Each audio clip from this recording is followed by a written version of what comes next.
Ladies and gentlemen, welcome to another exciting edition of the Strong and the Geek podcast. Woohoo! I, of course, am Ben Ramirez, and with me, as always, is my special guest co-host, not Benjamin Franklin. Hello, hello, hello. I'm happy to be on the show on this lovely Memorial Day. Yes, happy Memorial Day to everyone out there. Hope you're drinking beers and eating hot dogs. What is Memorial Day about?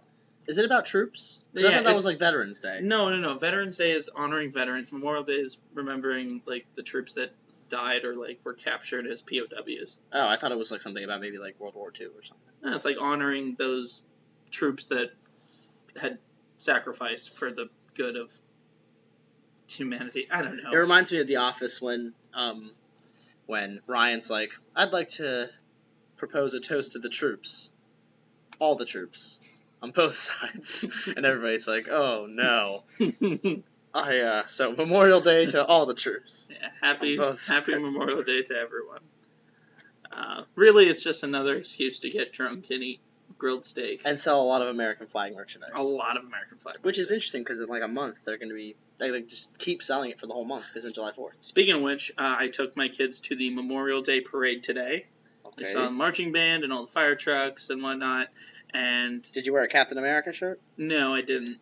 But somebody gave my kids little American flags to wave around.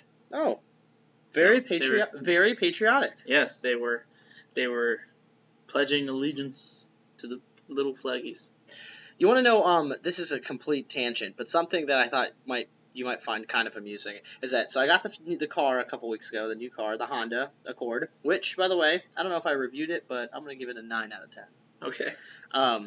But it has this one thing. The one thing I don't like about it is that it has the car charger in it to charge my car and to connect my phone to, but it always, when I do it, it automatically plays the first song in my iTunes, songs. Not like the last song you were listening to? No, it plays the first one. Unless if music app is already open, then it'll play whatever song was already playing. But if the music app isn't open, it'll play the first song that's in my alphabetical list. So it's always I always know whatever starts with a number. I don't have anything with numbers. So it's just letters. So this is nerdy because I have a lot of Final Fantasy music, Nobuo Uematsu music, I know you like to listen on my to phone. As a nerd. So the first one is a song from Final Fantasy IX when you get the airship. But this song, I've heard it 1,000 times because I at least the very beginning of it, because I'll plug the phone in and it'll start playing it and I'm like, oh damn it. But the annoying part is that anytime I'll pick up my girlfriend or friends or anything and I plug the phone in and it's like, alright, please play some tunes, let's go party or something, and it starts playing this Final Fantasy song and I have to explain that's something else. That's not what you think. You should just tell them that's the sound of your car powering up. Right. But but part of it also makes it feel like I'm actually in Final Fantasy. Like you're going on an adventure. Because every time you were to get in the airship, that's the song that plays the second you enter it. So I enter my car and that starts playing, so I'd be like, yeah, I'm real life Final Fantasy IX. Well, you heard it first here, folks. Not Benjamin Franklin is in Final Fantasy IX. Yep, and he's aboard the Hildegard. Zinedine Zidane. Anyway, okay, so I know that you recently got into the DC Rebirth comics. I did. Do you want to tell us a little bit about this craziness that's going on? So, big news this week, for anyone who is unaware. So, DC this week launched Rebirth, so they're rehashing their entire universe. So the New 52 is over. For timeline for everyone, the DC Universe has had a lot of big things happen where it kind of redid all of its thing. It changed all of its issues. So, for example, if they were at Batman issue 420, they went to Batman #1 and started a whole new but they would keep things from the old continuity a little bit, but it would be a new universe. So this Batman might not remember things that happened before, but some stuff might still be included in canon. So they have redone a lot of things in their universe multiple times, and the most recent was after Flashpoint. So the Flash went back in time to save his mom, Nora, which we will talk about more in a little bit. Minute. But doing so it caused what they call a flashpoint, which is like a sonic boom through time, and it changed a whole lot of things about the universe. And so in going back to repair what he did, he ultimately saved like the universe and fixed everything, but doing that had the DC universe converge with a couple other universes that DC Comics owned, and it all became one universe, which is what became the New 52 in 2011. So since then, it's been all Batman, Superman, 52 different comics that they have going monthly or weekly or whatever. So that led up until this week. They started a whole change up again, and they're doing DC Rebirth. They changed the logo, and they made an 80-page like single-issue Rebirth intro story to get us back in. So some of the big things that came from this that are big changes to the New 52, that from that to what the DC universe is going to look like now. For starters, I'll move what I thought was like kind of little and move up. Wally West, the original Wally West, so red hair, was the Kid Flash, and then the Flash for 20 years after Barry Allen disappeared, is back, and he remembers all of that. Even though he's a teenager again, or like a young man, he remembers being the Flash. He remembers Barry dying, saving the universe in Crisis of Infinite Earths. He remembers all of that stuff, and he goes and sees that the Wally West of the New 52, who's the mixed race, who is portrayed on the Flash TV show also, that Wally West is actually like would be like a half-brother or something, or like a cousin of his or something. But this Wally West is like the narrator of DC Rebirth, and he's brought back finally. He's been in the Speed Force all this time. Okay. And while his time in the Speed Force, he found out, he realized that something has been manipulating their universe, and all these changes that happened with the universe changing so much, and all these characters and stories changing, something big, some omnipotent being has been manipulating that. It's the Anti-Monitor. It was even bigger than the Anti-Monitor. It's the Watcher. Well, hold on. Let me keep going. It's one of those crazy celestial beings from the DC universe. Actually, but you'll see. It's Batman. No, dude, just hold on. So Wally West is back. It was revealed that Wonder Woman has a twin brother that was hidden at birth that we don't know anything about, and we'll find out. But he's been all this time, so we don't know if he's another hero or if he's evil. I'm gonna guess he's probably gonna be evil. Wonder Man. Or nothing related to that. Actually, I think Wonder Man is actually a DC or a Marvel character. Well, I'm saying if Wonder Woman had a twin and his name all this time, even she didn't know it was his brother, but a hero was out called Wonder Man, he'd be the prime suspect of who his brother would be. Yeah. All right. The other things. Diego Prince. Blue Beetle. So the Blue Beetle, Jaime Reyes. He teamed up with Ted Kord. He goes up to the old Blue Beetle, the original Blue Beetle, and they're talking, and it's revealed that Blue Beetle's thing is not just alien technology, the scarab that gives him his suit. All this time it was always just said it was like advanced alien technology. Well, apparently it isn't. It's actually like magical or something. So they're going to delve into the magic realm. Well, I mean, obviously there's a bunch of different things that we could go into. Well, no, I'm just saying like the big things that were kind of cool. I mean, there's big news from the Batman end of things as well, right? I mean, what are you specifically referring to? Well, that there's three Jokers. I was saving that for the end. That's the big one. Okay, well that's the second. All right. Well, okay. So you mentioned it, so let's do it. So yes, there's this ominous kind of message to Batman from the Mobius chair, which is New Gods technology, that he asked for Joker's identity, and the answer he got was there are 3. And we didn't know what that meant. So in DC Rebirth, it showed Batman talking, and it had 3 images of the Joker up there. And one was the old, like, Silver Age Joker, the kind of, put Joker faces on fish, goofy kind of Joker. Yeah, that kind of Cesar Romero. Yeah. Then there was the 80s, like 70s, 80s, Neil Adams drawn Killing Joke, Alan Moore Joker, who was, really sinister, and kind of like the Heath Ledger sort of Joker. Mm-hmm. And then finally, the third one was the Scott Snyder, Greg Capullo, the New 52, the newest Joker we have, the one who cuts his face off and all that. Who's crazy superpowered. Who seems like has superpowers, yeah. Some kind of demonic, they think he might be immortal. Yeah. So we don't know if this means that there's going to be 3 separate Jokers this whole time, or perhaps I theorize that these different universes had 3, they were distinct Jokers in different universes or something, and Rebirth now has brought them together, so this new Joker is going to be like a combination of them, like different psyches or something. I was going to say, how would you feel if there were actually 3 different Jokers? Doesn't that kind of lessen the power of the Joker? No, it actually makes it...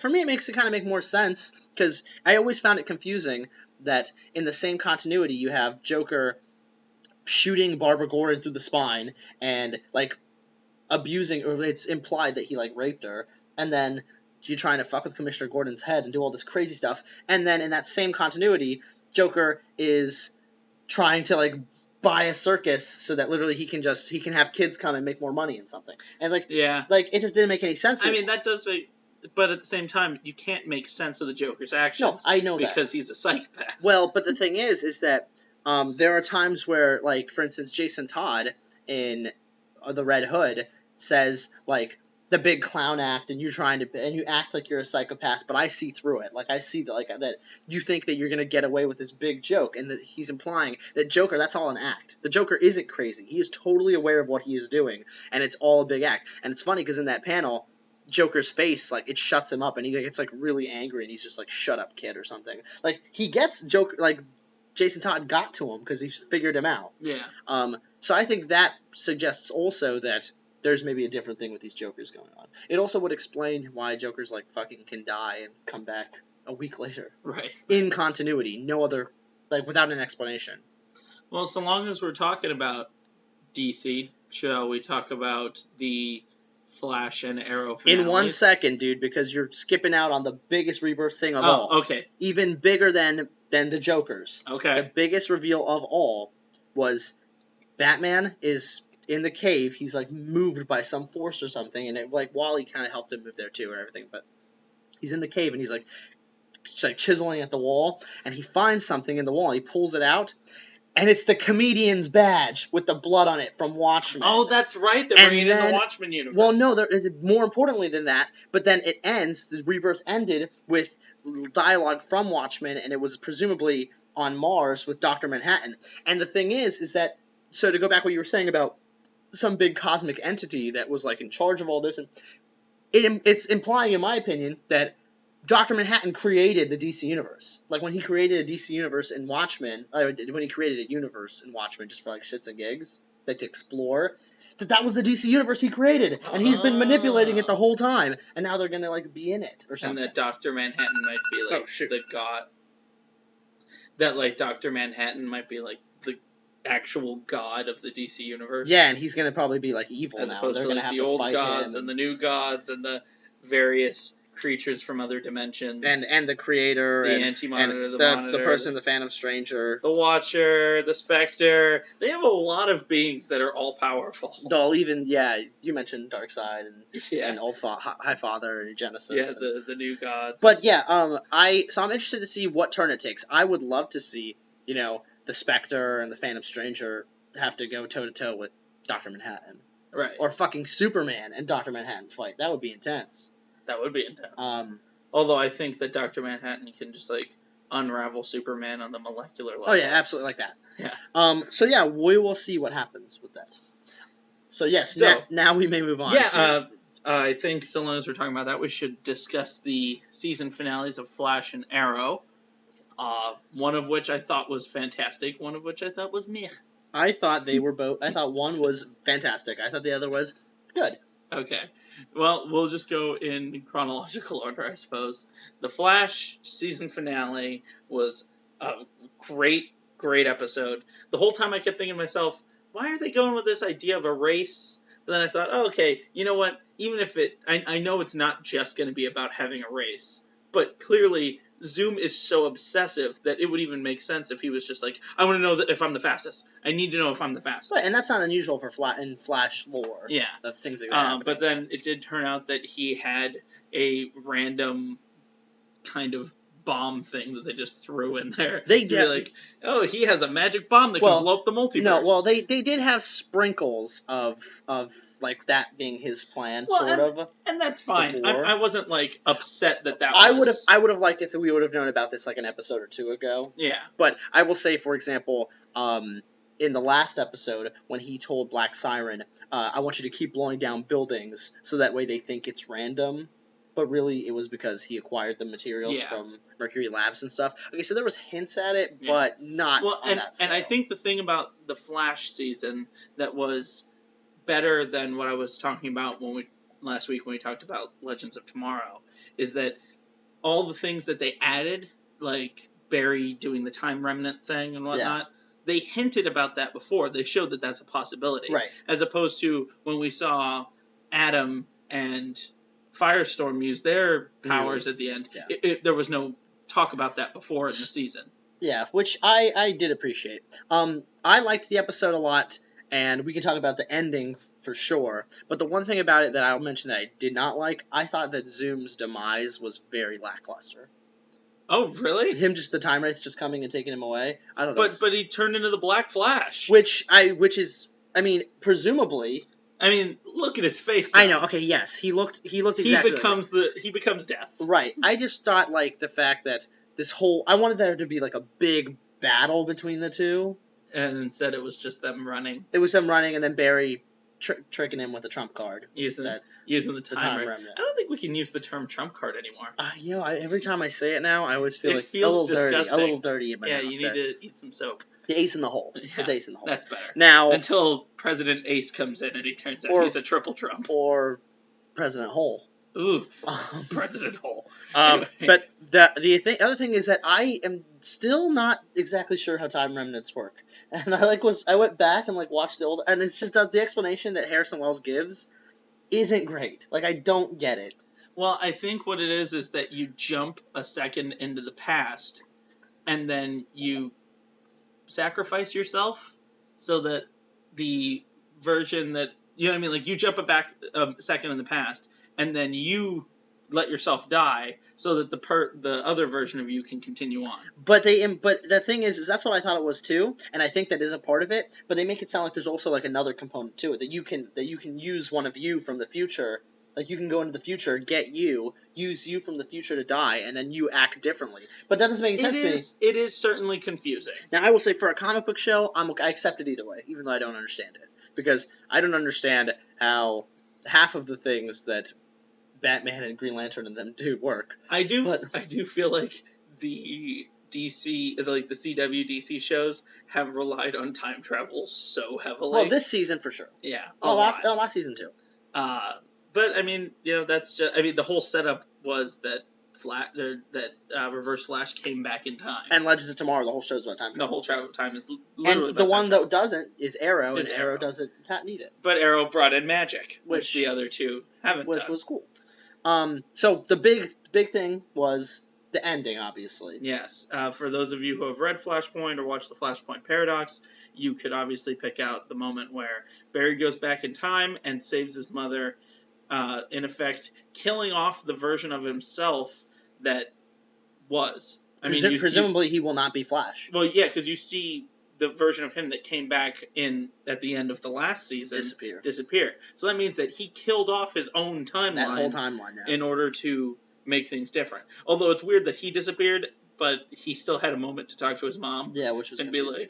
Be it's one of those moments that it doesn't technically make sense if you think about it. Yeah. But no, so a couple things with that is, one, presumably something's going to happen, obviously, that he's still going to be the Flash, because they're not going to be able to have a Flash TV show without a Flash.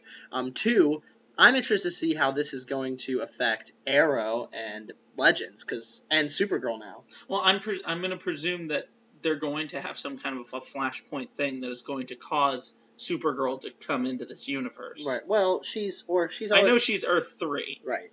But now we also know of a different character in Earth 3. Well, what we assume is the same Earth. He might... If Jay Garrick doesn't know of Supergirl, then he might have just said, oh, this is Earth 3 because you guys are talking about Earth 1 and Earth 2. When in reality... Right. It could be Earth 500 or something. But that being said, why not? They haven't hinted on either show. So that's the other big thing. There would be a reason why. The Man in the Mask, we all kind of guessed that it was... I knew it was going to be Jay Garrick. That's what I thought so And too. when I saw Henry Allen die, I was like, yeah, it's going to be the other world's Henry Allen. But I didn't necessarily put two and two together that Jay Garrick and Henry Allen are the same person. Part of me thought, so I was actually kind of half right on two fronts. So I thought it was either going to be Jay Garrick, the real Jay Garrick, played by a different actor or something. I didn't put together that it was also Henry Allen from a different Earth. Or I thought it was going to be the Flash from the original Flash TV show, because we saw the glimpse of him while he was running through the Speed yeah. Force. I thought it was going to be that Flash to connect back to that universe, and he was going to get Barry was going to get like a big like confidence boost knowing that his dad in another universe was the Flash, like. But which he sort of did. Yeah, no, which he did. That's what I'm saying. It was like but it actually ended up being saddening for him. Yeah, it really messed him up. So much that he was like, you know what? No Iris, and then fuck everything. I'm going to change the universe, even if it is bad. So yeah, those of you that know Flashpoint know that Barry doing that like literally destroyed the Earth. Destroyed the Earth. But here's the thing about it that I was a little disappointed in is just that they made such a big deal to show that Jesse is going to become Jesse Quick, and Wally's going to become some version of the Flash, Kid Flash, whatever. And now he's undoing all that. Well, and of course, they're not going to leave that as it never happened. No, and I think that there's going to be some ramifications that Barry doing this. You know, when he went back and saved Nora, it really fucked up the universe. So when he reversed that decision and allowed Nora to die, then when he came back, that's what created New 52. So I'm going to guess that this season is going to begin, obviously, with a Flashpoint-esque universe where things are different. He might not have his powers or whatever.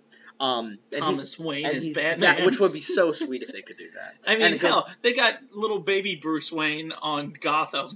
I know we can't have Batman on these shows, but give us Thomas Wayne. Well, and the thing is that I saw someone point that since Arrow takes so much from Batman, like anyway, the Arrow show, that they were like, why don't they, when he comes back, the Green Arrow is Oliver's dad who died on the boat. Like it is in Earth 2. Yeah. Because they mentioned that Oliver Queen died at sea. Yeah, which I thought would be kind of cool. But that'd be a great callback to that moment at the beginning of the season. Yeah.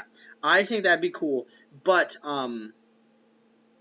I think that's going to be like the beginning conflict is resolving that, and then when he comes back and like fixes the evil that is the Flashpoint universe, it'll have the kind of little changes that happen, and some of those might be that when Wally and Jesse were blasted by that thing, they did get powers, because it made it seem like they didn't get powers from that, but maybe this time they did.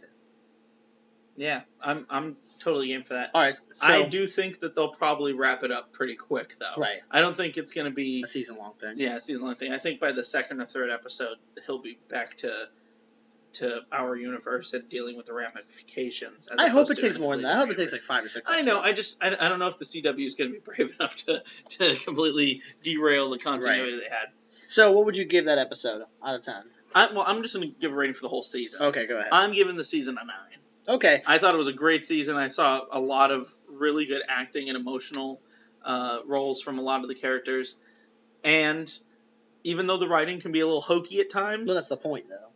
In The Flash, they play it off well. Yeah. Whereas in the others, in Arrow, for instance, because it's supposed to be so serious, I don't buy into it. Right. But in this one, I buy into it. I would give the season as a whole for Flash an 8. I liked last season. Season 1 for me was a 9. This one's an 8. I liked it a lot, obviously. It was maybe even an 8.5. Like, I liked it a lot, but I didn't think it was as good as the first season. And honestly, I just never found Zoom as compelling as the Reverse Flash. But the Reverse Flash is one of my favorite DC villains, period. So that's big shoes to step into. One of the things that I like that they did with Zoom that they didn't do with the Reverse Flash is that we figured out by the end of the first episode that there was something wrong with Harrison Wells. Yeah. In this one, they waited a long time for that reveal. Right. Which was good. Yeah, and I actually, for a long time, did not suspect Jay Garrick to be evil. You just didn't want it to be true? No, I'm saying, early in the season, I believed him straight up. So good for them for fooling us, too, as viewers. Now, I just wish that we had Jay Garrick not going to another Earth now. I want to see the legitimate Jay Garrick and Flash team up. I did think it was weird when he was like, I'll take that hat then. Yeah. It's like, you wouldn't want that hat, right? No, yeah. He killed a lot of people wearing that hat. That's like a guy coming up and being like, I like that armband of Hitler. Like, let me wear that. I killed him. Like, dude, that's a Nazi band. Don't wear that. Don't wear that. Don't do that. What are you doing? Anyway. All right, Arrow. Arrow, the Arrow Night Rises is what I called this season finale. The season finale really made me mad. for a couple of reasons that are just basically me nitpicking. It's like, okay, for instance, why is it that if Damien Dark fired off every single nuclear weapon on the planet, which he did, that all of them were programmed to hit the ground at the exact same moment, except one that was going to hit the city that he was in an hour and 15 minutes early? He has magic. That's literally, I don't have an answer for that. He made just one of them destroy, and he wanted to start with Star City, that he was literally in, and then the rest of the world. Do you think he just didn't want to, even chance that he might survive it? You know what I mean? Yeah. So he wanted to blow up Star City first. Which, presumably, and I think it's his deep-seated hatred for Star City and for Oliver maybe has something to do with that, but yeah, it's kind of a hokey plan. Yeah. I will say, this episode specifically, the things that I enjoyed, I thought the fight scenes were as Dark Knight Rises-esque as they were. I did think they were good choreography. I thought they were cool. And honestly, I don't think Oliver should have killed Damien Dark by stabbing him with the arrow like that, but it was pretty badass. It was badass. Although, the entire lead-up to that was that Damien Dark has just gotten all this crazy power by dropping a nuke and killing tens of thousands of people. So he should be unstoppable at this point. Right. And then the power of hope is stronger. But that's kind of like the superhero thing. Yeah, it was just like that moment in Dragon Ball Z where they get everybody on Earth to pray Goku all at the same time, and he comes back from the dead or whatever. Well, no, you know what I mean? Or they do that on Doctor Who too, where everyone on the planet Earth, says Doctor Who at the same time, and he comes back to power. Right. Or like Final Fantasy IX at the end, when all your team is destroyed, and you pick your party, and then the other party just like here's my essence, do it for the world, and they're literally a coin flies out of them, like a big blue coin, and then into the party member you selected, and suddenly they're alive and full health again. Yeah. So it's dumb. But it's an ace in the hole. Yeah, it's a real dumb ace in the hole. Yeah. To be like, oh, he's charged by hope power. Yeah, but I don't know. I thought it was interesting that they got rid of all of the crew except for Oliver and Felicity. Which I was hoping that they were going to leave either A, just Oliver by himself, or B, Oliver and Diggle and make it all the way back to season 1. That would have been cool. I'm not a Felicity hater. A lot of people on the internet hate everything. When our show gets discovered on the internet one day, we're gonna be hated. People are gonna hate this. They're gonna be like, "You DC loving queers." Yeah, we love Marvel too, but Marvel just needs more ongoing series not one that just the whole season's released at once on Netflix. Well, no, they do have Agents of S.H.I.E.L.D. Which you talk about. So. I do talk about. Well, and that neither of us actually sit down and read any Marvel comics. I mean, I know way more of them than you do. But you don't read any of them, so we just don't talk about. We're not talking about Marvel all new and all different. We're talking about DC Rebirth. Okay, and I will after we'll go back to Arrow, and then I'll make a mention why that is, because I've been asked that question before. Why don't I read the Marvels? It's just what you prefer. Yeah, and I have a specific reason why. Okay. Okay. So anyway, to finish up with the Arrow, I thought that the ending with Oliver being mayor and kind of it being in a good place, but in a mysterious place. You like that? Yeah, I do. Okay, because I kept thinking to myself, all right, where's the cliffhanger? Where's the cliffhanger for next season? This is a cliffhanger, but it's a different kind. If they would have done, oh my gosh, Flash had this crazy, he's going back in time to save his mom, it's going to fuck up everything, and then Arrow does the exact same thing, that would have been repetitive. Arrow kind of, which is always a darker show, had this hopeful, but you have to ask yourself the questions. Wait a second, how is he going to deal with being a mayor and the Green Arrow? John is going presumably back to the military. What's going to happen to him? Oh, I think he's just going to go be a dad. No. He re-enlisted. That's why it ended with him and his... You know what? But here's what I was just thinking about. I think the whole idea is that, look, it's fine. Everyone's going to go their separate ways. Green Arrow's done. Oliver's going to become the mayor. Oh, but then Flash went back in time and changed all of the timeline. Yeah, which is also... So it's not going to, like they ended the season by saying, look, everything's fine. Oh, wait, no, never mind. Right. Flash went and screwed everything up. Which, honestly, I wouldn't be totally against. If that's the case, then you know what? Fair enough. That means that Arrow's cliffhanger is actually part of the Flash's season finale. Which I know that next season of all these shows, they were talking about trying to make them even more, cohesive and the ramifications of one show being on the other. Because, like we always say, Why doesn't Oliver just call Flash anytime he needs someone just to Right. run in and save the day? Now, if they could just bring this universe into their cinematic universe instead of making them complete separate No, things. I know. I don't want them together. I like Ah. them separate. Okay, so before we move on, I'll just back to what I was just saying.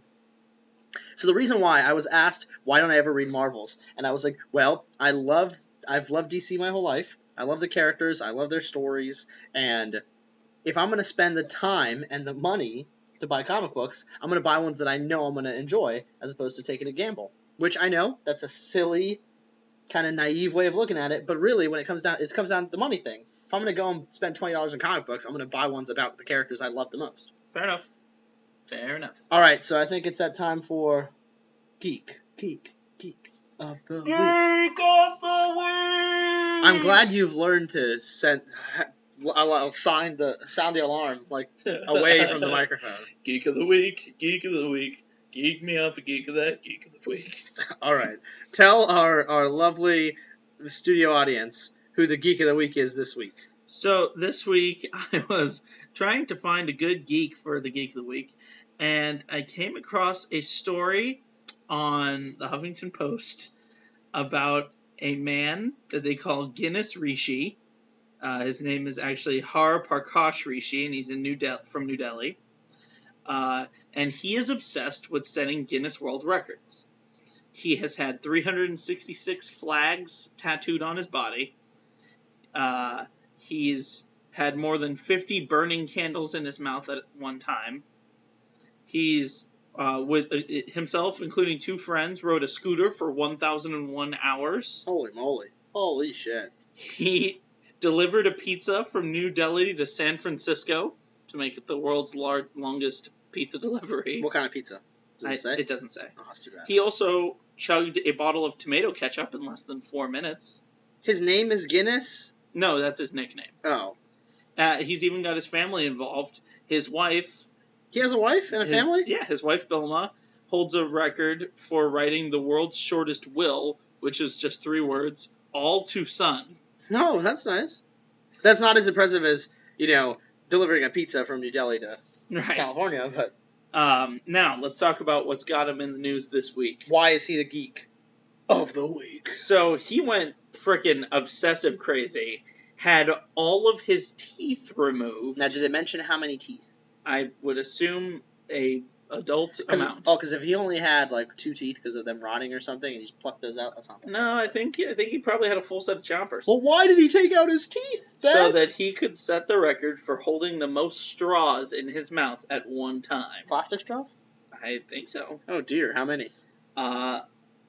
As his quote, "I am the world record holder of 496 straws in my mouth. For that record, I needed space. I had to remove every tooth so that I could put maximum straws in my mouth." You said he has a wife, right? Yeah.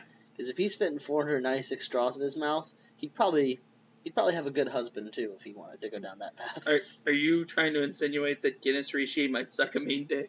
Yeah, that's where we're going on that one. But in any case, I'm showing you a picture here. Here's the fellow. Oh my goodness, look at that. Bizarre. He has a pair of eyes tattooed under his eyes. We'll tweet out a picture of him. He has flags all over his face. He is now getting tattoos of various world leaders. Is that Barack? Queen Elizabeth, Barack Obama, and others on his side. And he's also covered in flag Where does he get the tattoos. money to pay for this stuff? Does he get sponsored by... I don't know. Does Guinness give you money? I don't when think you set so. a record? Maybe. I don't know. I don't think so. But in any case, Mr. Rishi, congratulations for you being so dedicated to your craft. You are our Geek of the Week. You are, and it's funny that one last thing I'll mention is that he fit over 400, almost 500 straws in his mouth. Anyone who knows me personally knows that I hate straws, particularly when they put when they put them in drinks with no lid, like at restaurants and stuff. I always ask for no straw. I don't like them. And so when we're at the Is it because they run away from you? Yeah, and also I'm just used to drinking drinks without straws. Okay, I can't do that because I got a thick mustache. And so when we're at the bar or something, and my friends have drinks with straws in them and they're not suspecting, I'll take their straw and throw it on the ground. It's like my thing. And to be an asshole. oh, absolutely. And my one friend, your thing is that you're an asshole. my one friend in particular, actually, this weekend when we went out, he got really pissed off by it. It was hilarious. Not like actually mad, but I was gonna say, because he that's was not very something you should. he get. was very clearly annoyed, and it's hilarious. Actually, I've done it on occasion a few times to just random people. It doesn't go over as well. It's not as funny, but yeah. So I would have a heyday pulling those straws out of his mouth and throwing them on the ground. Oh my god! Hashtag Lonely Island. All right, so yes, Mr. Rishi, congratulations on your straw mouth. Do you think he had a moment where they were like, "All right, Mr. Rishi, this is the last straw," and he had to like stop himself from laughing? Yeah, they all get shot out. I was trying to think of like a good pun, so I'm glad that you thought of one. All right, so our main topic tonight is on this week's Marvel movie. I feel like we have a different comic book movie coming out every week now. No, this week's Marvel movie was actually from Fox Studios, X-Men Apocalypse. I was very pleasantly surprised. I just watched it last night, and I went into it fully expecting that I was not going to like the movie at all. This is why I purposely didn't, after the Batman-Superman fiasco, I did not read a single review for this one, and from now on, I did the same thing with Civil War. I didn't read any reviews going in. I just saw the headline saying, oh, it's mediocre, whatever, and I think from now on I'm going to do it, because I went in and I was also pleasantly surprised. Yeah, I was really pleasantly surprised. When I watched the trailers, I kept thinking to myself, oh, this is just going to be a bunch of destruction porn. And don't get me wrong, it was. Yeah. And that was one of the things I didn't like. Me too. That was one of my cons. Because the first two movies were a lot smaller. In First Class... Well, Days of Future Past is pretty... Well, big no, scale. Hear me out. In First Class, the biggest thing we see is what? A bunch of missiles getting stopped and that moment where the submarine gets pulled out of the water. Right. Big things, sure, but not small scale. Nothing was destroyed. Right. In Days of Future Past, we saw him pick up the stadium and move it. But again, it wasn't like half the world was destroyed. Which, by the way, I like how they brought that up a whole bunch, that was like the big defining moment of mutants in history to the public. Yeah. But I was disappointed that they didn't make a single comment about how the fuck did they clean up that stadium? Oh yeah. Or did they build a new White House somewhere else? Like, yeah. What the fuck happened? Yeah, that is a good point. Like that did bother me. That is a good point. Because I've been wondering that since I saw Days of Future Past. Like, what the hell are they gonna do with that stadium? Now, here's the thing about this one though. The entire world, every major city, something was going on in it. London got fucked. Yeah, at that point, it's like, okay. First of all, I don't care how strong Magneto is. There's no way that didn't just kill millions and millions of people. Oh, you have to guess that the death toll is at least in the hundreds of thousands. I would say in the hundreds of millions. No, not hundreds. Densely populated he hit cities all over the world. Yeah, well, maybe from Sydney to London. Think about that. Maybe 100 million. Yeah. In any case, that was almost an extinction event. Yeah. Batman, Zod v Superman pissed you off. If you were here, you would hate mutants. Batman would be the biggest mutant phobe there is. After this. He'd be like the Trump of the mutant world. He would build a wall. He'd be a triple Trump. Yeah. He'd be an ace in the hole. But he'd make them pay for it. So that was one of the things I just didn't like about it. Well, let's talk through the movie. Yeah, let's talk through it. And so it starts with the reveal that En Sabanor, Apocalypse, which they never mentioned by name actually, he's been putting his essence from one being to another, and when he does that, he also steals their mutants' power, which I like was a little... But he keeps his own. Yeah, which I like was like a turn on his typical origin, because they would have had a hard time bringing in aliens. Yeah, his origin story, for those who don't know, is so convoluted. Like, he was a mutant, but he also stole technology and power from aliens, and he also stole power and technology from, magical sorcerers. And he, already had, the strongest powers of any mutant, and since he was the first one, but then they got even triple times enhanced. Yeah. And he's kind of like Superman, where they just give him new powers all the time. Yeah. He can transmute. I'm pretty sure he could probably shoot a little version of himself out of his finger that has the same powers. Yeah, or rip the Superman crest off his chest and throw it the at someone. cellophane and he could fly around the Earth backwards really fast. And to go back. That is the dumbest thing I ever. actually was talking to our other brother about this. I do not like those Superman movies. Well, no, you gotta admit, the Christopher Reeve, the first Superman movie, is what set the tone for what a superhero movie is. Yeah, and you will believe a man can fly. Yeah. But that is the dumbest ending anyone has ever written. I think they're all stupid. And then what was it? The second one where Superman uses his telekinetic vision to rebuild the Great Wall. No, the second one is also the one where he throws the thing, the chest. Yeah, but I'm saying there's a moment where he's looking at the Great Wall of China and he like makes the bricks reappear with his eyes. Oh, I don't. And it's like, Superman, remember. You don't have that power. I don't remember which one that's in. In the movies, they just gave him a bunch of powers. Okay, Apocalypse anyway. Oh yeah, all right. So we see him get betrayed, which was one of the coolest sequences because, as opposed to a lot of these where you don't really feel like a superpowered being is that much different than a regular person, they were just making people burst into flame, dropping rocks that like squish people flat. I like Bryan Singer. I think always when he's directing an X-Men movie, they always turn out that the mutants' powers are very well done and cool.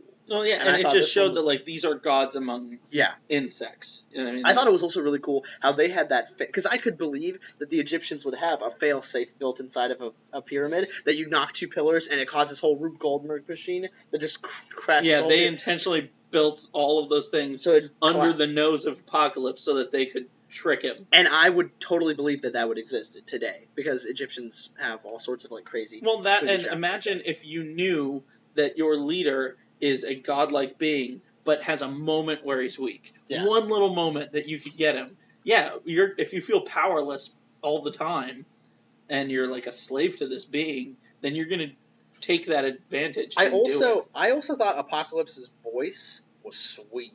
I liked how he had that like mix of like regular Oscar Isaac speaking voice and then that dark like deep voice in there. That, they basically like probably had him like record his lines a couple times. Yeah, I thought he sounded cool. It was very cool. A lot of people had a problem with how he looks, but like you can't make him look the way he did in the comics. He'd have blue lipstick. He'd be a giant cartoon character. Yeah, he would. In fact, I thought that he already looked too silly. Now, obviously, then, you have Kurt Wagner in there, and it's like, okay, yeah, mutants look silly. But for me, I could have just had Oscar Isaac with the powers of Apocalypse and just look like Oscar Isaac, and I would have totally still bought into the movie. Yeah, I think that they had to have him blue to be respectful of the source material. Yeah. But they did kind of catch that blue lipstick thing with how like the edging on his face. Which I saw that too. So, jumping ahead, they bury Apocalypse. We fast forward to 1983, 10 years after Days of Future Past and all that fiasco. We find out that mutants now have kind of mingled in the world. For instance, the mutant teenagers can go to the mall and with Nightcrawler in tow, totally blue, and not. I don't really believe that the world paradigm on mutants would have from awakening to acceptance in 10 years. But it wasn't acceptance. That is not how societies work. No, but they didn't say. They specifically were... actually, I don't remember what they said exactly. But they were mentioning that it's not like they don't accept mutants. Mutants still face problems every day. They just said that they're polite about it. Honestly, it's kind of like what I would say about a lot of homosexuality into the 90s and 2000s where people were still kind of being against it in public, but it was more accepting if you see two guys holding hands. But in any case, the point I'm making is that when it comes to, for instance, when the slaves were abolished, it wasn't oh, now we don't like them, but we have to be polite about it. There were laws keeping them from doing things. Right. Whereas in this case, it's mutants are a thing. All right, well, but you guys are creepy, but I'm saying we're going to look the other way. But there might be laws that we didn't know about. Or something. But I do want to mention that the other thing I like about X-Men a lot is that it does have a lot of kind of that social satire. No, that's the whole idea of the comic. And so I thought in this movie it didn't have as much of that as some of the other X-Men movies, but there was still some. I think that the X-Men, more than anything, probably is a really good representation of homosexuality and transgender communities. Well, no, and also race, but also race relations. Well, yeah, but you don't come out as a race. You know what I mean? You're born as a race. But you might come out as say, for instance, if you are attracted. You can't hide the fact that you're Chinese. But if you're in a mixed race relationship or something, that's true. That's true. Can be taboo, and that's kind of X-Men-ish. In any case, so moving on from there were lots of crazy things. I mean, we see that moment where Magneto turns out he has a family. He's living in Poland. Which I thought was heart-wrecking. Oh, my God, when the arrow went through and killed his daughter. I mean, when I saw her standing there with all those deer, I was like, okay, she has some kind of power. Oh, absolutely. I think that was pretty good. That was pretty on the nose. But then she starts warging out and using, the birds to attack everybody. And the guy, not even looking, looses the arrow. And oh my god, I started getting teared up I thought that was when he's saying, "My babies, not my babies," and then you see him clutch the necklace, and it's like, oh, those guys are all dead. They're dead. Yeah, Magneto, Michael Fassbender, and James McAvoy as Patrick Stewart. As Patrick Stewart. As Charles Xavier. Their performances And are those- always fantastic. They're always my favorite part of the movie. So and that's why I prefer these three to the original. Yeah, and I wanted trilogy. more. I wanted more interactions between them. That was one of my cons. Yeah, we only really got that at the end. But when they did, I liked it. Anytime they were interacting. So the other thing, we got introduced. So Apocalypse wakes up in the 80s now, and he sees the world, thinks the world is shit, and decides he's going to destroy the world. Right. And all the humans, survival of the fittest, his whole typical spiel. We got introduced to Storm, who I thought Storm was okay. Yeah, I couldn't quite pin down what her accent was supposed to be. I know she's supposed to be sub-Saharan African, Yeah. despite her being in Egypt, but it just seemed like kind of a mix of different accents. I mean, I think she's fine. Which yeah. is fine. Obviously, the actress is English, I believe. So it's not like we can expect that that's her, native tongue. Right. It's just, I kept thinking, like, where is she supposed to be from? Right. The one that I wish we had had. So then it hops from there to Germany and Mystique breaking out, Kurt Wagner, Nightcrawler, Wagner. and they're in this like fight club, mutant With fight Angel. club, and with Angel, and Psylocke is also there working for Caliban. Oh, yeah, or whatever. Olivia Munn. Dude, Psylocke was one that I wanted to, because I don't know a lot about Psylocke. I wish she would have had a little more backstory. Well, me personally, and I hate to bash, but like I don't think Olivia Munn was the right choice, just because she's great on shows where she can just talk and be herself, but she doesn't have a lot of lines in the movie. Yeah, she didn't have. But even her facial expressions, it looked like someone acting like they're mad, and not like when you see Fassbender or McAvoy doing their performances, you buy it 100%. You feel their emotion. When she was doing it, it was like, oh, look at Olivia Munn being angry. You know what I mean? She did look pretty good, though. I mean, she looks fantastic. She looks like Olivia Munn. I will say that every time I didn't like lose myself. Every time she was character. on screen, we all were like, "Whoa, hey, Psylocke, what's up?" So yeah, basically we move on from there. Well, then it goes to you get introduced to Jean Grey, Jean Grey, Sophie Scott Turner Summers plays Jean Grey Sansa from Yeah. Game of Thrones. She was another one that the whole time I was like, they just keep getting a lot of reaction shots from her, but her lines are kind of being delivered a little flat. I thought Jean Grey was good. I don't know. I wasn't crazy about her performance or by Olivia Munn's performance. The rest of them I thought did really good jobs. Now, what I was going to say about Cyclops, we see his powers emerge when he's in school and he's freaking out. But this is the thing that got me. So we found out that Alex Havoc from the original one is his older brother, which isn't. Yeah. What I don't understand is, how old is Alex Summers supposed to be? This is 20 years after First Class. Yep. And he was talking about his younger brother who's in high school, like it's no big deal. I was just in high school a little bit ago. Wouldn't he have to be like in his 40s? That's a good point. That took me out. That's one of those things that you don't really think about until after the fact. You know what I mean? Like during the movie, you're like, it doesn't. No, during the movie it did hit me. Well, That took me like, out of it. For instance, like in The Dark Knight Rises, there's they attack the stock exchange. Well, the Gotham Stock Exchange is obviously based off the New York Stock Exchange, which gets out at 4 p.m., right? Well, they attack the stock exchange, then they go through a tunnel, and then we get on the outer side of the tunnel, it's nighttime. So it's like either that tunnel was really long, or this car chase has been going on for like 4 or 5 hours. Okay, but back to Apocalypse. I mean? There's just moments in movies where like your brain doesn't really catch something. But that's a solid point. How old was Alex Summers? But this one gave us a point of reference that it's his younger brother, and he was at home talking to his parents. Remember, he's like, "I'll go talk to him." Like my confusion was like, the parents don't look that old. Like, what do you think the odds are that Scott's adopted, and they both happen to be mutants with laser powers? Oh, I don't know. Highly unlikely. Can you imagine? Particularly in X-Men continuity, because they are related in that also. But yeah, they take him to the school. He becomes a member of the school. They go hopping around the world. A whole bunch of crazy stuff happens. Apocalypse teams up with Magneto and his other 3 horsemen, and they decide we have to stop Apocalypse. So what happened then?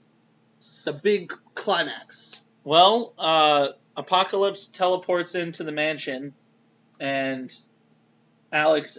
Well, first of all, James this is some of the writing in the movie that just made me go literally say womp womp while I was in the theater when he says wreak havoc. It's like, yeah, you know that's his name. Yeah. Don't do that. Yeah. You know what I mean? Like, but in any case, so Havoc accidentally blows up the Cerebro. Well, he blows up Cerebro, but then he accidentally blows up the the Blackbird. And holy it blows shit, up the entire mansion. which resulted in the best scene in that movie. The Quicksilver scene. Quicksilver, just like Days of Future Past, stole the show. Which, when I was watching that, I literally said out loud to myself, so there doesn't need to even be X-Men. Like, yeah. Quicksilver can do anything. Quicksilver literally could beat anyone. Which, the funny thing about that is, every time I watch The Flash, I think, like, why isn't he just doing everything? No, and then I watch the Quicksilver scene, I'm like, yeah, that's how the Flash's powers are supposed to be. And I hope that that's how the Flash is in the Flash movie. But, so yeah, Quicksilver comes to playing the 80s music. He saves everybody while still having his jokes with, like, the dog with the pizza and stuff. Yeah. It was an awesome scene. That was great. The entire mansion blows up down to, like, the last stick. Yeah. And so Apocalypse gives Magneto the ability, like, embows Magneto with an enhancement. Well, first, out of nowhere, Colonel Stryker now he shows up with some kind of sonic weapon and knocks everyone out and kidnaps the people that he dealt with in Days of Future Past. Yeah, so it's up to Days of Future Past. So now it's up to the new X-Men. Scott Summers, Jean Grey, Kurt Wagner, and who else was with? Oh, Quicksilver. Well, Quicksilver was also passed out. No, Quicksilver went with them. Well, either way, they had to rescue. Oh, no, you're right. Quicksilver, they kidnapped. Yeah, so they with go. Hank McCoy. They go, so they have to rescue the old X-Men. Right. And so they go to the Weapon X facility, where Wolverine cameos. Where we see another Wolverine origin. Huge yeah. Although they made his look straight up from the 90s comics and cartoon. He had, like, the weird robot thing on his head. Yeah. And his scene was freaking intense. That's a hard R rating. He went full, they didn't show enough of the actual stabbing, impaling on that. But he went full-blown Wolverine. He killed a lot of guys. Now, I did think it was a little bizarre that Jean Grey, like, stops him and she says, Logan, you know what I mean? I get that, like, it's locked in his mind somewhere. Right. But that does kind of mess with the continuity later when he meets her. No, but we know that original timeline is erased. Right. That we're going to get a new timeline. Although, also, can I just point out, this was something I was thinking about while I was watching the movie, which I know doesn't need to make sense because it's just actors, but think about how old James McAvoy looks now and Michael Fassbender looks now, and think about the fact that the original X-Men movie came out in, 2002? Yeah. Something like that? So think about how old Patrick Stewart and Ian McKellen were then. Well, but remember that one. But that one didn't take place in 2002. Remember, it said in the future. Okay. Like X-Men started. Okay, that's fair. That it was in the future. Because I was about to say, like, you mean to tell me in 20 years James McAvoy is going to look like Patrick Stewart? The original X-Men made the point of trying to make it seem for the viewer that this is something that would be happening because in like 20 years. Yeah, that humans would be evolving. All right, that's fair. Okay, so like I mentioned, they rescue him. They get out of there. But Charles is kidnapped by Apocalypse. Because Apocalypse wants Charles' ability to communicate with every person on the planet, his telekinetic ability and telepathic ability, so that they decide that he's going to do his essence switching thing. He's going to put his hot warm He's gonna put his blue Oscar Isaacness inside James McAvoy's bald head. Well, he wasn't bald yet. He lost all his hair. Yep, finally. We got that moment. That was neat. So Magneto starts to go back to the destruction you were talking about in the beginning. Magneto starts wrecking the planet with his new powers. I'm surprised he didn't just rip the hot metal core out of the center of the planet, because he was omnipotent. He probably could have moved the stars. He was screwing with bridges, with literally just metal in the ground. Everything you can imagine was going crazy, and Magneto was just having a party. Yeah. Then Quicksilver took, who was it that he took to go talk to him? Oh, Raven. He took Mystique. Well, they go. So they go to stop the Four Horsemen of Apocalypse. The X-Men assemble. So Quicksilver, Mystique, Beast, Cyclops, Jean Grey, Nightcrawler. Right. And they go, and so while Quicksilver and Mystique are trying to talk to Magneto, the rest of them are trying to go in, and they save Charles. They get him out of there. And then Charles and Apocalypse have this like psychic battle, which I thought was kind of cool. Yeah, it was really cool that we had a psychic fight going on at the same time we had a physical fight. And Apocalypse could do both. Yeah, that's what I was thinking during the movie. I was like, this is how you have to defeat someone who's godlike. You need to fight him on so many different fronts. So you have Magneto with a non-stop barrage of metal after, they convince him to go good. You have Scott Summers hitting him with a non-stop laser beam. Right. And you have Charles Xavier, fighting him inside his mind. And Nightcrawler was doing so much jumping around that he passed out. Well, yeah, because he had to... Jump everybody. He had to super jump them. Yeah. And they killed Angel. No, Angel didn't die, did he? He was in the ship when they crashed it into the ground. Oh, I thought... Well, and then Apocalypse looks at him and he says, worthless or useless or whatever. That's right, yeah. Yeah, no, Angel's dead. I thought Apocalypse might have killed him. No, he was in the cockpit when it... Psylocke jumped out at the last minute, but he didn't have the chance to. So, and then, big surprise, to defeat Apocalypse, we tap into Jean Grey's Dark Phoenix the Phoenix Force. Which was hinted earlier in the movie. It was hinted earlier in the movie, and, obviously that goes away from the original continuity about her getting it while they're in space or whatever. Timeline's been now changed. I guess it's been in her all along. Yeah. But that was fine, because it was a badass moment where she stepped out and walked on nothing. And wasn't that cool? Yeah, and it was very comic booky, very Phoenixy, and then she was able to wreck Apocalypse, and then I like how they all teamed together, even with Magneto, and defeated it. Well, and I like the fact that it showed that the Phoenix Force is powerful, but even that wasn't still enough. Needed something to help out. The one thing that I will say, though, is that when we were doing that fight and it kept shooting back and forth from James McAvoy's face to Sophie Turner's face, and then they would cut to what's going on inside his mind, and then back to James McAvoy's face, back to Sophie Turner's face, I was like, Sansa, get in there. Yeah. You know what I mean? Like, stop with the reaction shots and get to the action. You know what was good, though? I'm glad that this movie didn't do shaky cam. It could have had a lot of shaky cam, and it did not do it did too much CGI for me. Well, but when you're showing the world get destroyed, they couldn't do a lot of practical effects with this. Again, that's the same complaint I had before. This one was so much bigger in scale than the previous two that it's just what you have to do for it. So the heroes defeat Apocalypse. It shows the aftermath is the world is trying to rebuild, including the X-Men rebuilding the mansion with Magneto and Jean Grey rebuilding. Yeah, they're going to put a lot of contractors out of work. Yeah, which was cool. You had that moment where Charles Xavier gave Moira her memories back. And that was a touching moment, wasn't it? And presumably, are they going to be like a romantic thing now? I got that vibe. Well, you didn't see her again after that. Yeah, but I presume that maybe they'll be hooking up. It was a touching moment, and then we see my second favorite scene in the movie, after excluding the Quicksilver scene.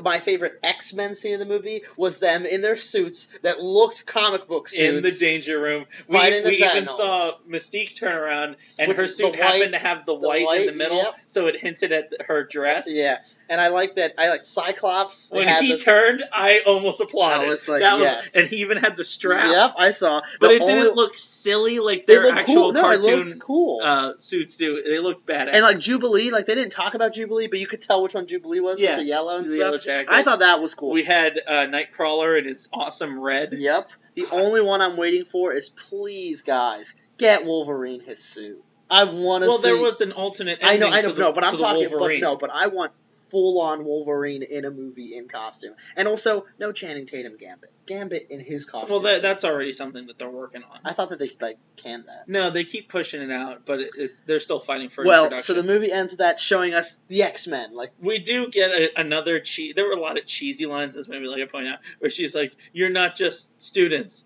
And I said right before she said it, because there was a long pause, I said, "You're X-Men," and then she says, "You're X-Men." But that's because they had at this point they had never been X-Men. I know, it was just, and then you see the Sentinels walk out of the wall of the danger room. That was pretty sweet. Yeah, it was awesome, and that's very comic book. Yeah, that line, that delivery, and that would be like a page. Right. Also, I think that last moment with Xavier and Magneto was great. Yeah.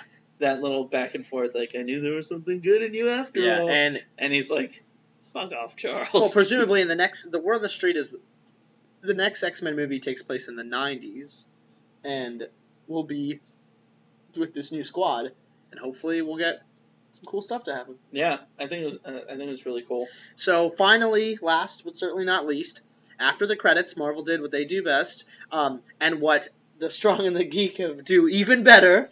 I don't know what you're talking about. They had they had a post-credit scene, and in it we saw the Weapon X facility being raided by some military and corporate kind of people, some private contractors or something. And they were gathering, so they gathered some of DNA from Wolverine. Yeah, from Weapon X, quote unquote. And then it showed that it was being done by Essex Corporation, which reveals... As many of you may or may not know, the Essex Corporation is all about Mr. Sinister. Nathaniel Essex. He is a X-Men villain who has got a lot to do with cloning. Yeah, and he's also very on par in terms of abilities with Apocalypse, and actually Apocalypse helped him gave him his powers. So. Yeah, he's a big time villain in the X-Men universe, and he does a lot with cloning, which is a hint at what I think they're going to go in with the next Wolverine movie. Wolverine 3. Has been teased as an Old Man Logan story, but not in any way connected to the actual comic because they don't have access to a lot of those characters. And there's been a lot of hint that we might be getting X-23, which is the female Wolverine clone. Right. Which is awesome. It's like Wolverine's daughter. Which is not the same as Deathstrike from X-Men 2. No. This is not the same legit. That. She has the claws. You know, she wears a suit that looks just like Wolverine's, but made for a woman.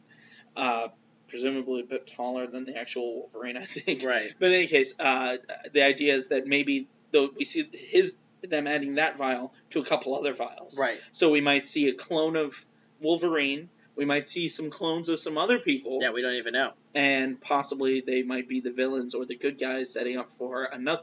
we might have two separate X-Men universes running, one in the future and then one that's catching up to it. And one in the days of future past? Oh, and one of the past of my future past. And then we'll also presumably have maybe Deadpool's... The War on the Streets Deadpool's going to cross over at some point.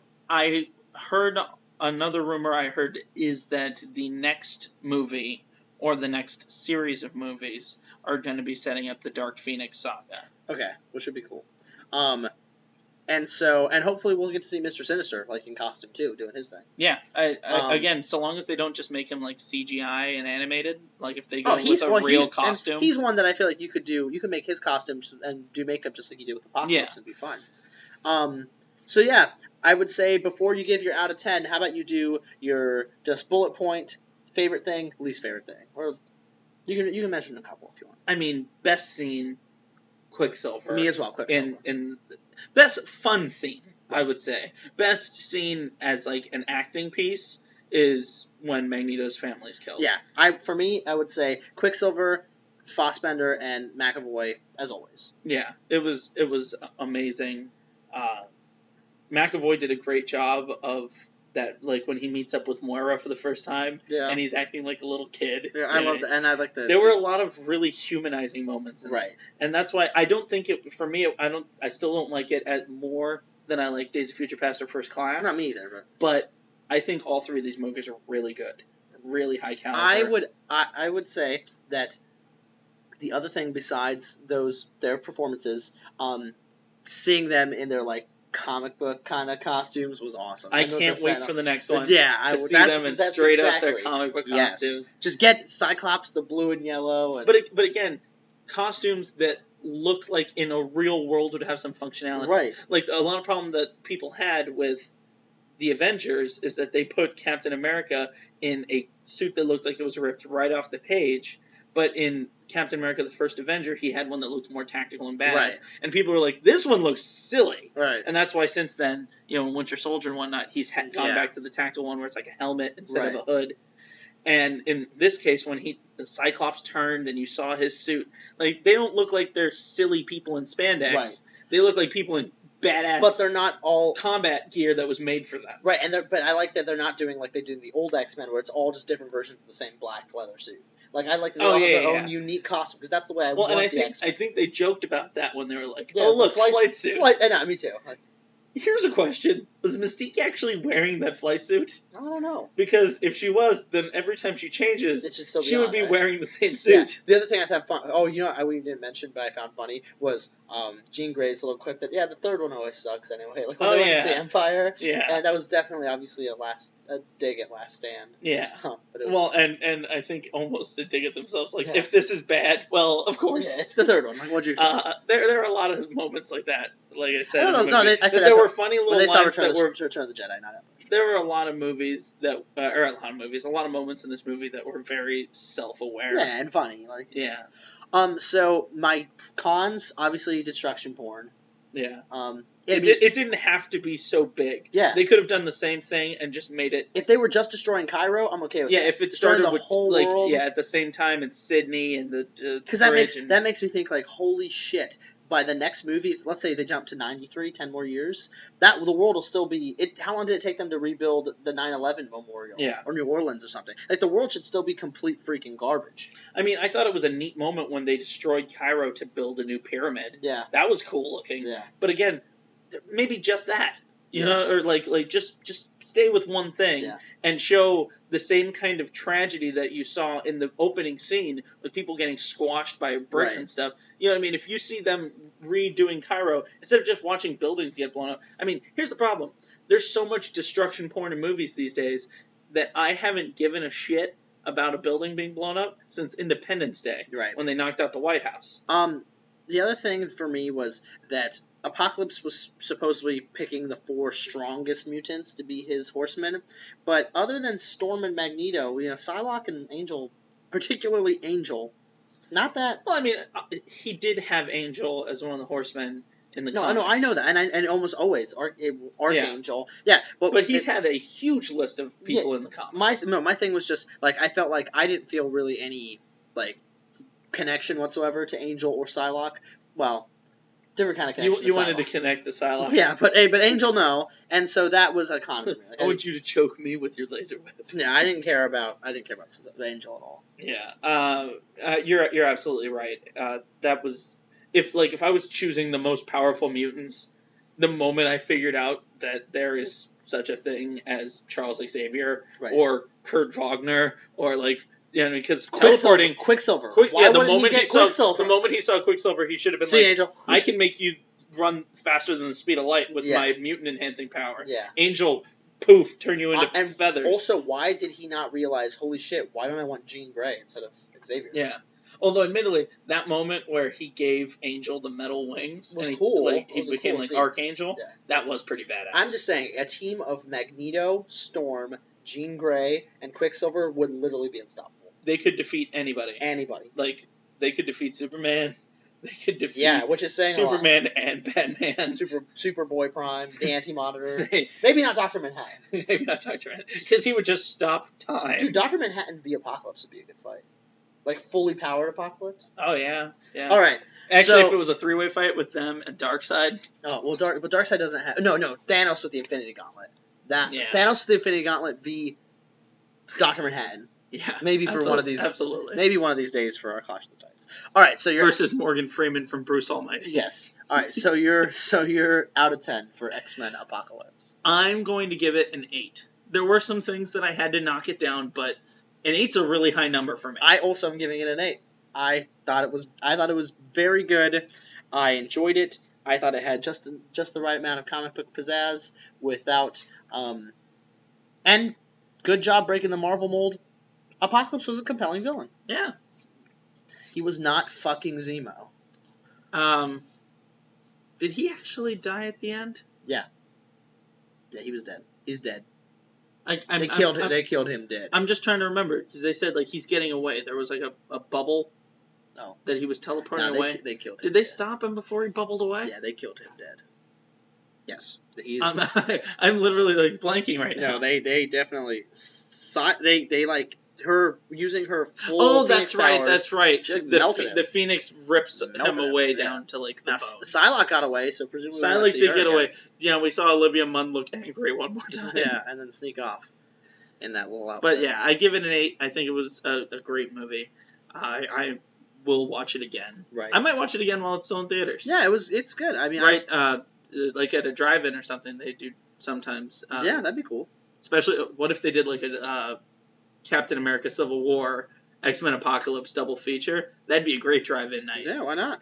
All right, so that's our final thoughts for X-Men Apocalypse.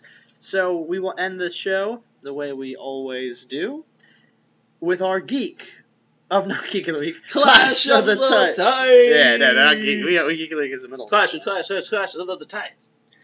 All right, so last week we pitted Dexter, Boy Genius, against Mojo. I like when you say it. We did do a weird little thing. I think we both put up polls by accident. No, but we fixed that. That was fixed. Okay.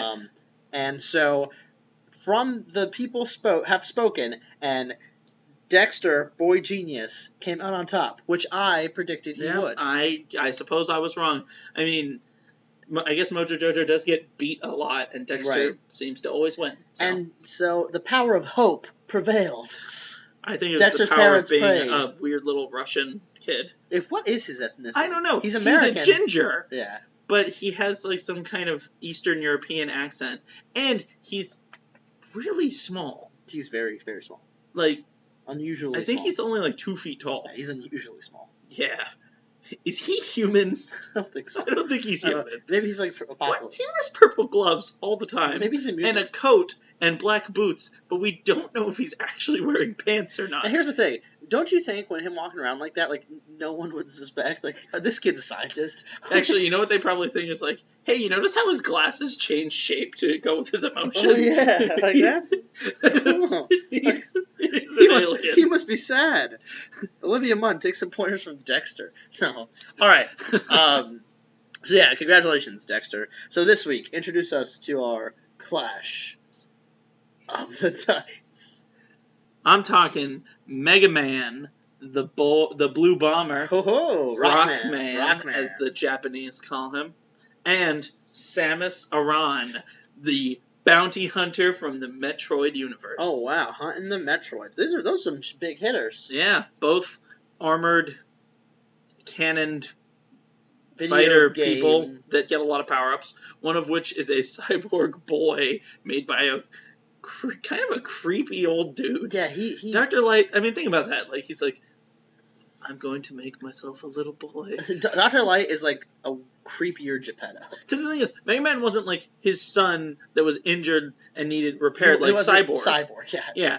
He built a robot Pinocchio. boy, but he gave him a human face. But the difference was Geppetto was like a famous puppet maker. Dr. Light just built this robot boy. A young robot boy. It's basically the same story as Astro Boy, isn't it? Yeah. Just Astro Boy is even worse because they made him look like he's wearing nothing but underwear. I feel like... Oh, God, that's really bad now that I think about it. Alright, but sticking to... Alright, so... in the blue corner... we have the Blue Bomber. And in the red and gold corner, we have Samus Aran or Aran. So, alright, so talk us through that first Mega Man's kind of stats. Let's hear the tale of the so thing. Mega Man, I want to go with like Mega Man X. That was the game that really got me into Mega Man. And that was my favorite also. So with Mega Man X, we do have him in his upgraded blue and white armor.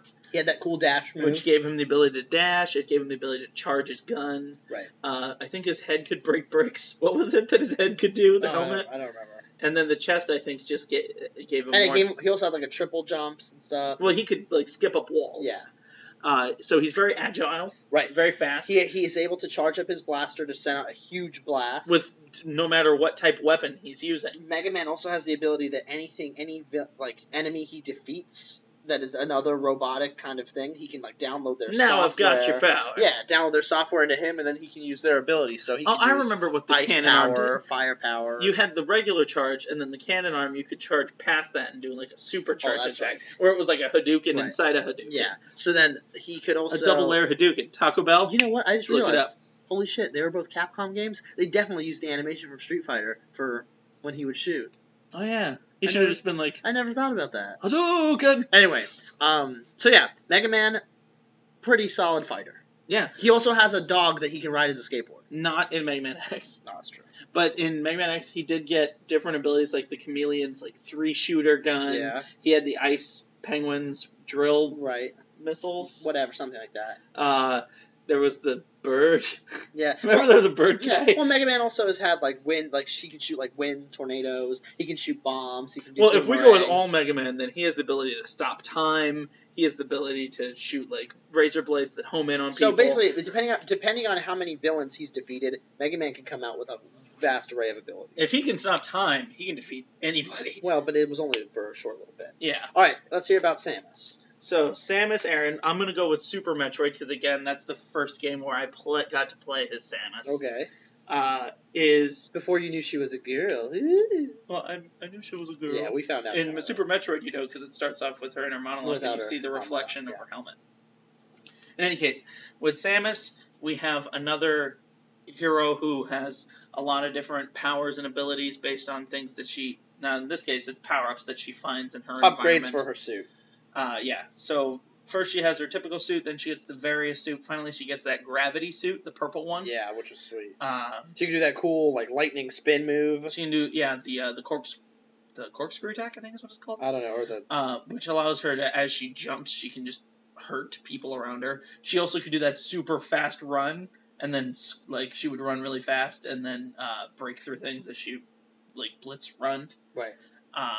She has an ice beam. She can turn a wave beam. She can turn into a little ball and roll around. She can turn into the morph ball and drop regular bombs and those super bombs. Which I never understood how that works in terms of her actual body, but you know, on game theory they like figured it out science-wise by actually taking the number of pixels. Shout out to game theory. Yeah, looking at you, Matt Pat.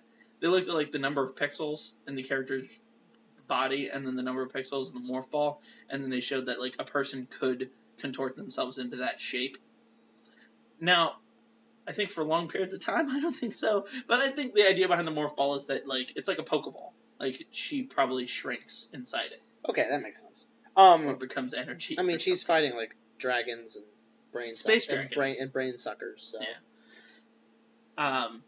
Now, at the end, she gets that super mega power beam for defeating Mother Brain. So I guess if we're talking Super Metroid, might as well give her that too. And she can shoot, and she can also shoot missiles. She can shoot all sorts of stuff. Regular missiles and those big power missiles. Right. She has a lot of stuff. So, didn't she have an ice beam too? She has an ice beam. She has a wave beam that can go through walls. That's true. And she has a grappling hook. She has a grappling hook. Man, she really... Her arsenal was stacked. Yeah. Okay, so how do you see this fight going down? Well, here's the thing. Mega Man has a crap load of abilities. And so I think he's going to be able to, like, try and find what is going to hurt her the most. He's going to have a lot of stuff to throw at her. Because that's how you would beat any boss in Mega Man. You'd pick which one you knew they'd do. Exactly. Like, once I learned that different weapons had different, like, bosses were weak against it. You'd have to figure out the order to... Yeah, you had to know the right order to fight him in. Or you were SOL. Yeah. So he's going to use his, fire attack, and she's going to counter it with her various suit that's going to, deflect heat. And he's going to be like, okay, so not that one. Let's try out this one. Because Mega Man's crazy smart, too. Right. And he's going to be dashing out of the way, dodging missiles and bombs and stuff. Mm-hmm. But at the same time, Samus has weapons that can shoot through walls. She can freeze him solid. Right. So, man. Why don't you tell me what you think first? All right, here's what I think. I think that Samus, because she is a human in a suit, compared to Mega Man, who is a robot / human, Samus has the advantage. Because if anything, EMP or her wave thing messes up his technology, if her suit goes bad, she can take her suit off. Kind of like when we talked about Iron Man beat Optimus Prime.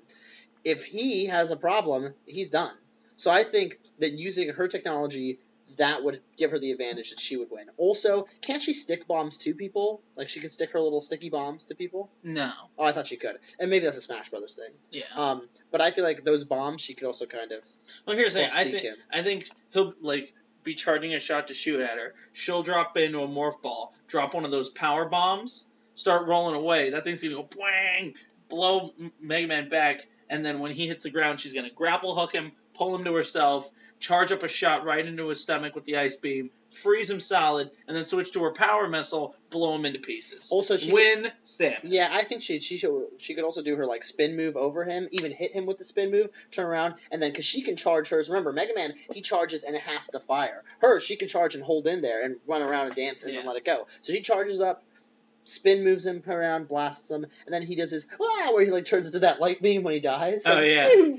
You know what we should start adding to these Clash of the Titans is what we think are the fatality move is. Okay, so what would be the fatality? So for me, the fatality move is she drops a powerbomb, blows him back, she grabs him with the grappling hook, pulls him close, charges up the ice beam like right up at his stomach, freezes him solid, and then does her corkscrew move right through him, so he gets cut right down the middle, head to groin. He just explode? And then no, he falls down in 2 complete frozen chunks. And then does the. And then both of them flash up as 2 different lights, and then you just hear a big voice go, KO! And then the dog runs. The dog runs out and it's like. What was the name of that dog? Roll. No, Roll was the girl, wasn't it? Was it? Yeah. I know they called him on the cartoon. They called him Ra. Yeah, no, the girl was Roll. Oh yeah, the girl was Roll. The dog I think was like something with an S, like Spike or. Sprocket? We'll look it up. Anyway, so I think we both agree. Win Samus. Win Samus. All right, so we'll put that one out to the Twitterverse, and you all can tell us if we're wrong. Yeah, and what you think, and perhaps why. We'll also give a shout out to our Geek of the Week, and we will tell you guys about other things that we come up with this week. Join us next week when we will be having another one of our 5th week top 5, where we'll be counting down something exciting.